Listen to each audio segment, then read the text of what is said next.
students, welcome to our official YouTube channel Entry App Hindi. This is Shivani Solan, faculty of English student. मैं आपका welcome करती हूँ हमारे official YouTube channel entry app Hindi पर 100 error detection question series के अंदर। इस सीरीज को बनाने का पर्पस सिर्फ एक है, ताकि आप सभी बच्चे IBPS PO 2020 को क्रैक कर सके। बिकॉज आप बच्चे जानते होंगे IBPS PO एंड क्लर्क दोनों का नोटिफिकेशन आउट हो चुका है। तो सबसे पहले आप बच्चों ने जिन्होंने फॉर्म्स फिल नहीं करे हैं वो बच्चे सबसे पहले फॉर्म फिल करें।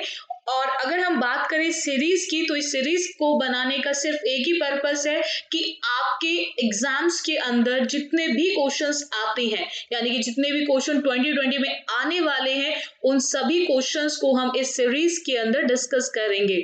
सो गाइज, आप बच्चों को हर क्वेश्चन को, हर वीडियो को बहुत ध्यान से देखना है।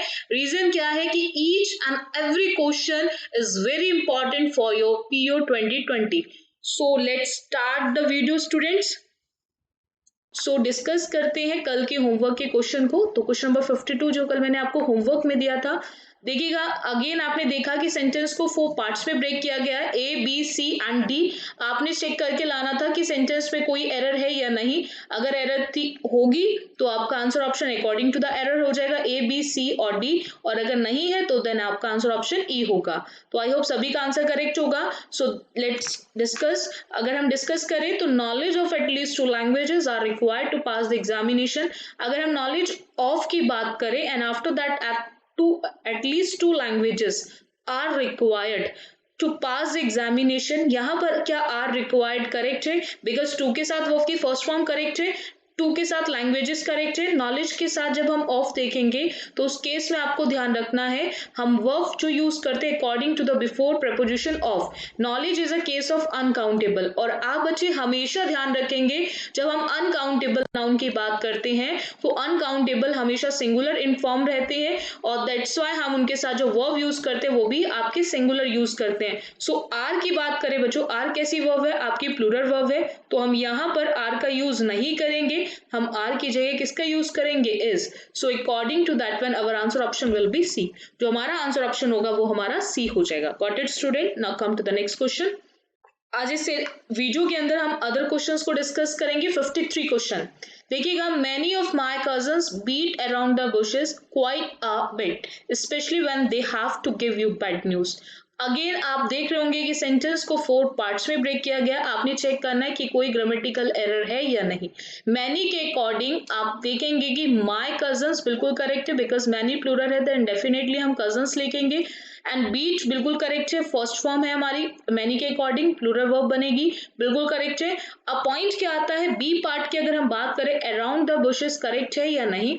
सो आपको हमेशा ध्यान रखना है कि ये एक आपका ईडियम है। जैसे कि आप लोग जानते होंगे ईडियम एंड फ्रेजेस आप लोगों ने पढ़ा होगा, जिसको आप हिंदी में मुहावरों के नाम से पढ़ते हैं।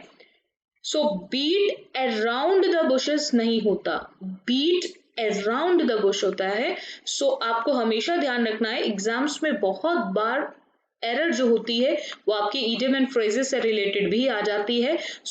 इसका मतलब क्या होता है? बीट अराउंड द बुश का मतलब बच्चों क्या होता है? जैसे बहुत से लोग क्या होते हैं, वो घुमा फिरा कर बोलते हैं, कभी भी क्लियर कट बात को नहीं बोलते, यानी कि वो क्या करते हैं, बातों को बोलते हैं बट अवॉइड करते हैं व्हाट इज रियली इंपॉर्टेंट, कि क्या रियली इंपॉर्टेंट है उस चीज को बोलने से क्या करते हैं, अवॉइड करते हैं। सो उसको बोलते हैं beat around the bush. So our answer option will be B. यहाँ पे बुशेस की जगह बुश आएगा। Now come to the next question. Question number 54 की बात करें तो 54 में आप देख रहे होंगे सेंटेंस को 5 पार्ट्स में ब्रेक किया गया है, और सेंटेंस में एक पार्ट को हाईलाइटेड किया गया है in the form of bold letters. जिस पार्ट को हाईलाइटेड किया गया है बोल्ड लेटर्स के अंदर, उस पार्ट में एग्जाम में एरर नहीं होती। इट मींस हमें एरर को चेक करना है अपार्ट फ्रॉम बोल्ड लेटर्स, यानी A, B, C and D। अगर आप बच्चों को A, B, C and D में एरर मिलती है, then according to the error answer option will be A, B, C and D। और अगर वो 4 पार्ट्स भी करेक्ट है, then our answer option will be E। अगर हम बच्चों बात करें डिफरेंसेस की, हम डिफरेंसेस बात कर रहे हैं अमेरिकन और इंडिया की, so it's a case of 2 and 2 के अकॉर्डिंग हम अगर बात करें यहाँ पे बिटवीन तो बिल्कुल करेक्ट है, एंड बिटवीन जब आता है तो वो अपने साथ एंड को लेकर आता है तो भी करेक्ट है, यानी कि ए एंड बी पार्ट में कोई एरर नहीं है। Now come to the next point. अगर हम बात करें डिफरेंसेस की तो हैव भी करेक्ट है और हैव के साथ वर्ब की थर्ड फॉर्म भी करेक्ट है। अब पॉइंट क्या आता है, क्या ये ट्रेड टेंशंस अमंग करेक्ट है या नहीं, तो अमंग किसके लिए यूज हो रहा है, न्यू दिल्ली एंड वॉशिंगटन के लिए यूज हो रहा है। एंड अगेन अगर हम बात करते हैं प्रपोजिशन की तो आप बच्चों को हमेशा ध्यान रखना है कि प्रपोजिशन अमंग का यूज वहां करते हैं जब मोर देन 2 की बात करते हैं, यानी कि जब मोर देन 2 की बात करेंगे तो उस केस में हम अमंग का यूज करते हैं, but new Delhi and Washington is a case of 2, तो जब हम 2 की बात करते हैं तो उस केस में हम कभी भी अमंग का यूज नहीं करते, उस केस में हम बिटवीन का यूज करते हैं। So according to that one our answer option will be D. अब ये डी किस ऑप्शन में आ रहा है आपको वो देखना है, ए में है, बी में है, सी में या फिर डी में। सो आप बच्चे देख रहे होंगे डी आपका कौन सा आंसर ऑप्शन है, B. So according to D हमारा आंसर ऑप्शन क्या बन जाएगा, B. Got it student, clear हुआ point. Now come to the next question. Besides central banks, they have been aggressive in buying physical gold to cushion falling currencies. अगर हम यहाँ पर बात करें besides की and after that central banks हैं, central banks आपका सब्जेक्ट है, then again हम दे नहीं लिख सकते, गॉट इट। सो आपको ध्यान रखना है कि बैंक्स भी किसका काम करे, सब्जेक्ट का, और अगेन दे हम नहीं लिख सकते बिकॉज नाउन के बाद सीधा प्रोनाउन का सब्जेक्टिव केस नहीं आता, बिकॉज बैंक्स के अकॉर्डिंग हैव बीन करेक्ट है। सो अ पॉइंट क्या आता है कि क्या ये दे आएगा या नहीं, सो आपको ध्यान रखना है क्यों हम एम्फसाइज कर रहे हैं किस पे, सेंट्रल बैंक्स पे। सो सेंट्रल बैंक्स पे जब हम एम्फसाइज करते हैं तो उस केस में हम लोग प्रोनाउन यूज करेंगे, बट कौन सा प्रोनाउन आएगा, तो यहाँ पर आएगा themselves, यानी कि हम एम्फेटिक प्रोनाउन का यूज करते हैं जो आपके सब्जेक्ट के बाद या तो at the end of the subject, at the end of the sentence आता है। सो हम themselves क्यों लिख रहे हैं, बिकॉज हमें यहाँ पे दे दिया गया है। दे क्यों दिया गया है बच्चों, because banks is a case of more than one. जब हम मोर देन वन की बात करते हैं तो फिर लिविंग की बात करें या नॉन लिविंग की बात करें, उन सबके लिए ग्रामर में एक ही प्रोनाउन आता है, वो आपका दे आता है। अगर हम बात करें यहाँ पे दे के अकॉर्डिंग तो यहाँ पे रिफ्लेक्सिव एंड एम्फेटिक दोनों प्रोनाउन देमसेल्व्स होते हैं, but reflexive pronouns after verb आते हैं, ठीक है। तो यह आपका एम्फेटिक प्रोनाउन है जो देमसेल्व्स होगा। अगर यहाँ वी होता तो आवरसेल्व्स आता, आई होता माई सेल्फ आता, ही होता तो himself. So according to the banks तो हमने दे के अकॉर्डिंग हमने देमसेल्व्स करा। So according to themselves our answer option will be B. Got it student, now come to the next question. Next question की बात करें, there are many women against this proposal, are they. हमने देखा बच्चों यहाँ पे दे के साथ आर करेक्ट है या नहीं, ये डिसाइड कौन करेगा, ये आपका मेनी वुमेन करेगा। वुमेन की बात करें तो women is a case of E N, because एक वुमेन है तो ए एन और एक से ज्यादा है तो ई एन, तो यहाँ पर हम लोग यूज करेंगे ई एन का। बिकॉज मैनी की बात करें तो आपने देखा ये करेक्ट है, एंड अकॉर्डिंग टू वुमेन हमारा आर भी करेक्ट है। सो ए और बी पार्ट में एरर नहीं है। अगेंस्ट दिस प्रपोजल करेक्ट है। अपॉइंट क्या था, आर दे करेक्ट है या नहीं। आर की बात करते हैं तो are is a case of helping verb, और हेल्पिंग वर्ब के बाद दे की बात करें तो दे आपका क्या है, प्रोनाउन। सो आपने क्या देखा कि हेल्पिंग वर्ब प्लस प्रोनाउन जब दोनों मिलकर आते हैं विद क्वेश्चन मार्क तो उसको बोलते हैं इंग्लिश ग्रामर के अंदर क्वेश्चन टैग। क्वेश्चन टैग के अंदर आप बच्चे हमेशा ध्यान रखेंगे helping and pronoun both will be decided according to the statement. तो स्टेटमेंट में आर है तो हमने आर का यूज करा, बट स्टेटमेंट में देयर है तो हम दे का यूज नहीं करेंगे। दूसरा पॉइंट, अगर स्टेटमेंट आपका पॉजिटिव होता है तो क्वेश्चन टैग हमेशा नेगेटिव जाता है, बिकॉज यहाँ अपोजिट रहता है। अगर एक प्लस है तो दूसरा माइनस, और एक माइनस है तो दूसरा प्लस। सो आप बच्चे हमेशा ध्यान रखेंगे जब स्टेटमेंट पॉजिटिव होगा तो क्वेश्चन टैग नेगेटिव बनेगा। सो नेगेटिव बनेगा तो हम यूज करेंगे आरंट एंड देयर का there. So according to that one our answer option will be D. Got it student, now come to the next question. 53 people have been from their homes, roads remain cut out and the civil protection authorities। अगर हम इस question में बात करें, again हमें एक segment को highlighted किया गया है in the form of bold letters. अब आपने सिंपल सा क्वेश्चन को ध्यान से देखना है, जो हाईलाइटेड पोर्शन है हमने उसको बिल्कुल भी नहीं पढ़ना है।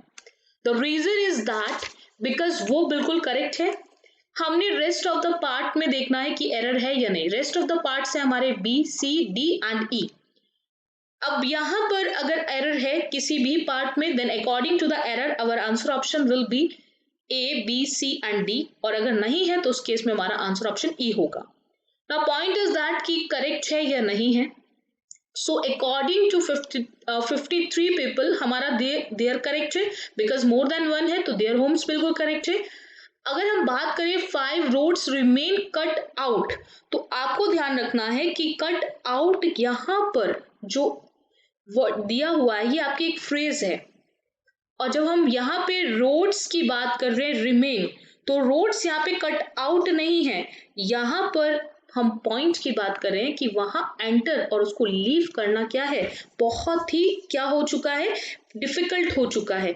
एक ऐसी प्लेस जिसको लीव और एंटर करना बहुत डिफिकल्ट होता, तो उसके लिए कट आउट नहीं आता बच्चों, उसके लिए आता है cut off. So according to cut off our answer option will be C. जो हमारा आंसर ऑप्शन होगा वो हमारा सी होगा। उसका रीजन क्या है, बिकॉज हैव के साथ एडवाइस करेक्ट है, एडवाइस वर्ब आएगी, हैव के साथ वर्ब की थर्ड फॉर्म, टू के साथ वर्ब की फर्स्ट फॉर्म बिल्कुल करेक्ट है, ठीक है। अनलेस है तो नॉट नहीं आएगा, बिल्कुल करेक्ट है यहाँ पर। So according to that one our answer option will be C. अब सी के अकॉर्डिंग देखो, सी किस में आ रहा है, तो बी में आ रहा है, तो बी के अकॉर्डिंग हमारा आंसर ऑप्शन क्या हो जाएगा, बी। Got it student. तो कट ऑफ होता है, कट ऑफ का मतलब होता है to make a place difficult to leave और टू एंटर, ठीक है। Now come to the next question. One of my good quality is that I do not take things like this seriously. अगर हम इस क्वेश्चन की बच्चों बात करें तो इस क्वेश्चन के अंदर आप बच्चों को ध्यान रखना है कि यहाँ पर हम बात करें one of my good quality. अगर हम यहाँ पे वन की बात कर रहे हैं एंड वन के बाद ऑफ है, तो अब वन किस में से होगी, तो बहुत सारी क्वालिटीज में से एक की बात कर रहे होंगे, और जब बहुत सारे में से एक की बात करेंगे तो वहां पे क्वालिटी नहीं आएगा, because it's a rule in subject verb agreement. ये सब्जेक्ट वर्ब एग्रीमेंट में एक रूल है कि जब भी वन आता है and after that preposition of आती है, तो उस केस में आप बच्चे हमेशा ध्यान रखेंगे नाउन काउंटेबल फॉर्म में आएगा, बट वो प्लूरल काउंटेबल फॉर्म में आएगा। So according to plural countable noun हम क्वालिटी की जगह क्वालिटीज का यूज करेंगे। So according to that one our answer option will be A. Got it, because one के अकॉर्डिंग इज करेक्ट, बिकॉज बहुत बार इसमें एरर वर्ब को लेकर भी आती है, तो वर्ब वन के अकॉर्डिंग यूज होगी, तो वन के according singular, singular is correct है, एंड डू के साथ वर्ब की फर्स्ट फॉर्म करेक्ट है। सो हमने क्या देखा कि एरर किस पार्ट में है, ए पार्ट में, बिकॉज क्वालिटी नहीं क्वालिटीज, बिकॉज हम बहुत सारी गुड क्वालिटीज में से एक क्वालिटी की बात कर रहे हैं, सो यहाँ पर गुड क्वालिटीज होगा। Got it student. Now come to the next question. Question number 59 को देखते हैं। 59 की बात करें, some developed countries are taking protectionist measures that are leading to trade conflicts. अगर हम यहाँ पर इस क्वेश्चन की बात करें, अगेन आप देख रहे होंगे एक सेगमेंट को बोल्ड लेटर्स में दिया गया है, जो सेगमेंट बोल्ड लेटर्स में है वो बिल्कुल करेक्ट सेगमेंट है। अब आपको रेस्ट ऑफ द पार्ट्स को चेक करना है क्या करेक्ट है या नहीं, यानी कि ए, बी, डी, ई में एरर है या नहीं। सो हम डेवलप कंट्रीज की बात करें तो कंट्रीज के अकॉर्डिंग यहाँ पे आर करेक्ट है। Got it student. यहाँ पे कंट्रीज की बात करें तो कंट्रीज के अकॉर्डिंग यहाँ पे आर करेक्ट है, और आर के साथ आईएनजी आता है तो बिल्कुल करेक्ट है।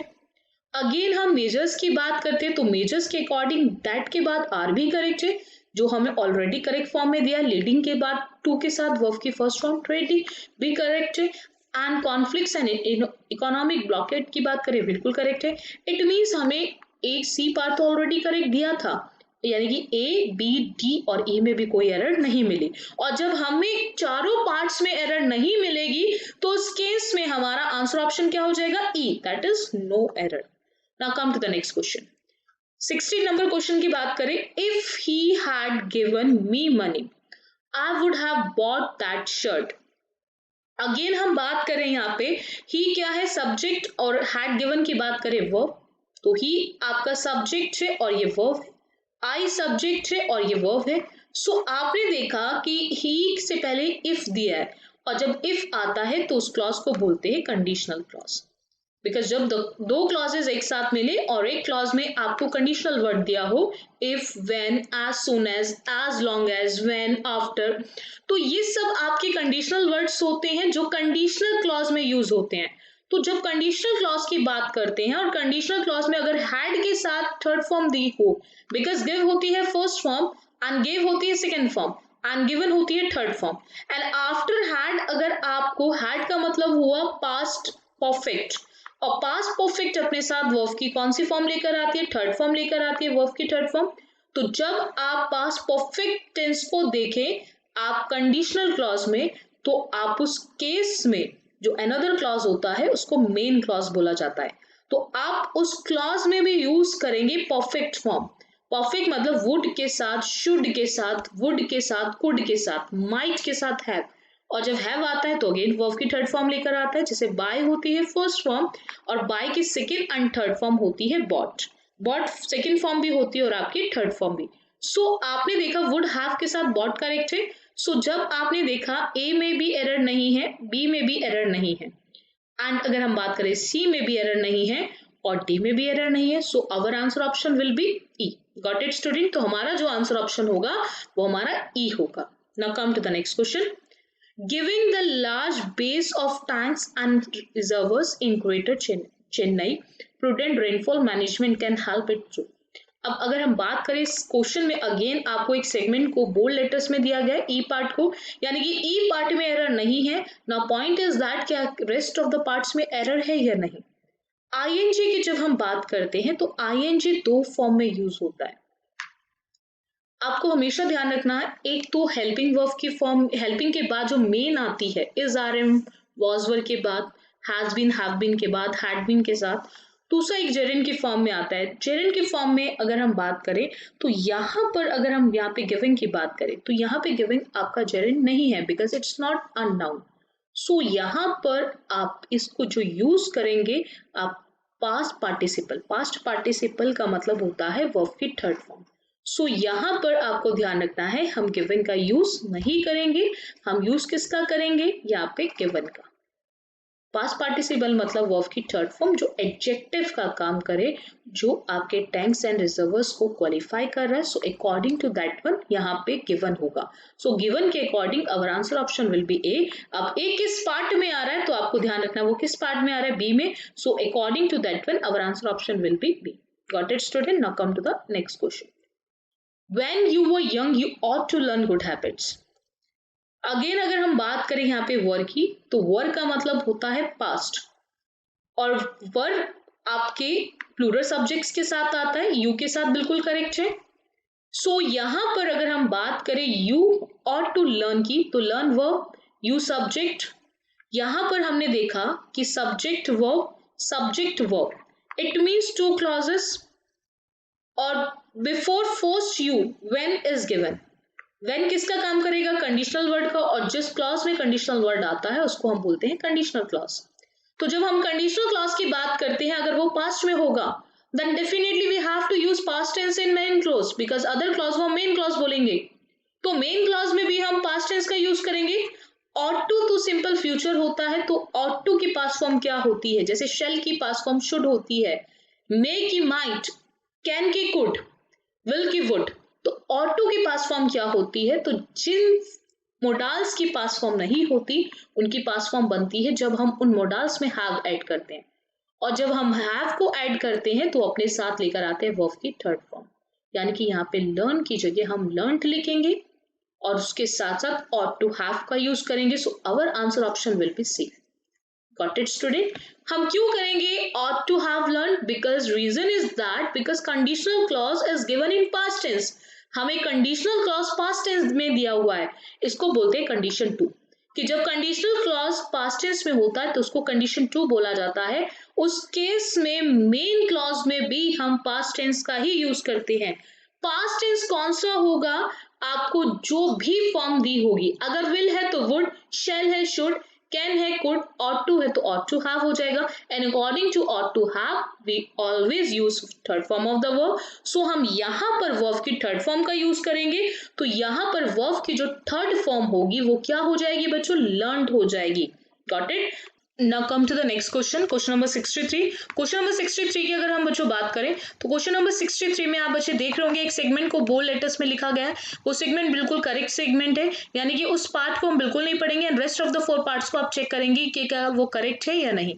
जैसे कि आप देख रहे होंगे ए बी सी एंड ई में आपको चेक करना है कि कोई एरर है या नहीं। देखिएगा अगर हम बात करें फर्स्ट ए पार्ट की तो यहाँ पे हमने देखा वी फाउंड। फाउंड का मतलब होता है वर्ब की सेकंड फॉर्म, बिकॉज फाइंड की जो सेकंड फॉर्म होती है वो फाउंड होती है। सेकंड फॉर्म का मतलब होता है past indefinite.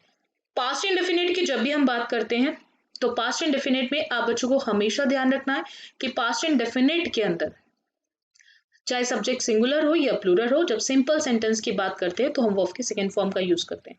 So according to that one हमारा ये करेक्ट है, वी फाउंड।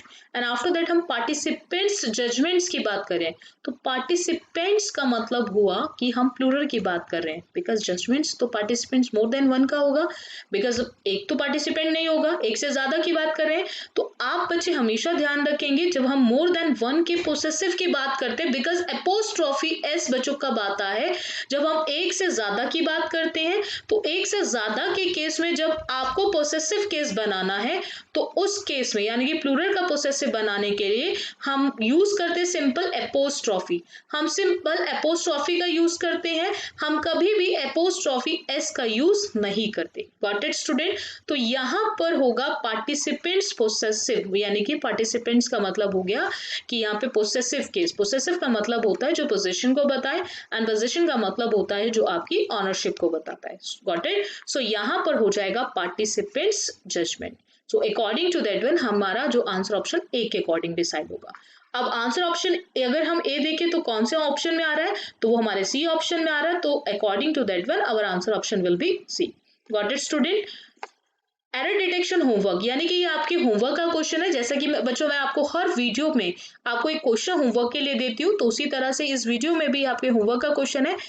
आई होप सभी बच्चे करके लाएं, ठीक है? होपफुली सभी बच्चों को करके लाना है और बिल्कुल ये मस्ट है, बिकॉज होमवर्क का क्वेश्चन को आप बिल्कुल लाइटली ना लें, बिल्कुल इग्नोर नहीं करेंगे। बहुत सारे बच्चे क्या करते हैं, वीडियो देख लिया चलो ठीक है हो गया, बट आपको ऐसा नहीं करना है। आपने वीडियो देखने के बाद आपने होमवर्क के क्वेश्चन को करके लाना है, बिकॉज नेक्स्ट डे यानी कि मैं पहले होमवर्क के क्वेश्चन को डिस्कस करती हूँ तो आप उसको चेक किया करो कि आपके आंसर्स कितने करेक्ट आ रहे हैं, कितने इनकरेक्ट आ रहे हैं, बिकॉज वही आपके चेक करेगा कि आपकी प्रैक्टिस सही डायरेक्शन में है या नहीं, यानी कि कितना और हार्डवर्क की जरूरत है आपके प्रैक्टिस के अंदर, बिकॉज आपका टारगेट है पीओ 2020, ठीक है? तो होपफुली आप बच्चे सभी बच्चे करके लाएं और इस आंसर को हम डिस्कस करेंगे नेक्स्ट वीडियो, यानी कि कल मैं आपको साथ इस आंसर को डिस्कस करूंगी तो आप बच्चे चेक करेंगे, ठीक है? सो अगर आपको वीडियो बच्चों अच्छी लगी हो आप इस वीडियो को जरूर लाइक करें, शेयर करें, कमेंट करें। सो एंड डाउनलोड करें हमारे ऐप एंट्री ऐप हिंदी को। So students if you want more question like this, so सबसे पहले आप प्ले स्टोर पे जाके एंट्री ऐप को डाउनलोड करेंगे, यानी कि आपको सबसे पहले करना है क्या काम, प्ले स्टोर पे जाकर एंट्री ऐप को डाउनलोड करना है, बिकॉज एंट्री ऐप पे आपको सभी एग्जाम्स के लिए कंटेंट्स अवेलेबल है, आपके लिए अवेलेबल है। चाहे आप आरआरबी पीओ क्लर्क 2020 की बात करें, उसके साथ साथ आप देखेंगे वहां पे फाउंडेशन कोर्सेज भी अवेलेबल है, वीडियो क्लासेस भी अवेलेबल है। एंड अपार्ट फ्रॉम दैट हम बात करें तो वहां पर आपको IBPS 2020 के लिए फ्री मॉडल एग्जाम पेपर्स भी अवेलेबल हैं। साथ आप देखेंगे कि live IBPS RRB exam booster, monthly current affairs, banking awareness, daily current affairs, और आप जिस भी एग्जाम की प्रिपरेशन कर रहे हैं, चाहे आप SBI क्लर्क 2020 की बात करें, LIC, IBPS SO, SBI PO, IBPS RRB officer assistant या IBPS PO, सभी एग्जाम्स के लिए कंटेंट एंट्री ऐप पे अवेलेबल है। तो आप जिस भी एग्जाम की प्रिपरेशन करना चाहते हैं उन सभी एग्जाम्स के लिए एंट्री ऐप पे कंटेंट अवेलेबल है। सो आप आज ही स्टूडेंट्स आज और अभी डाउनलोड करें एंट्री ऐप और आप उस सभी कंटेंट को देख सकते हैं। So thank you guys.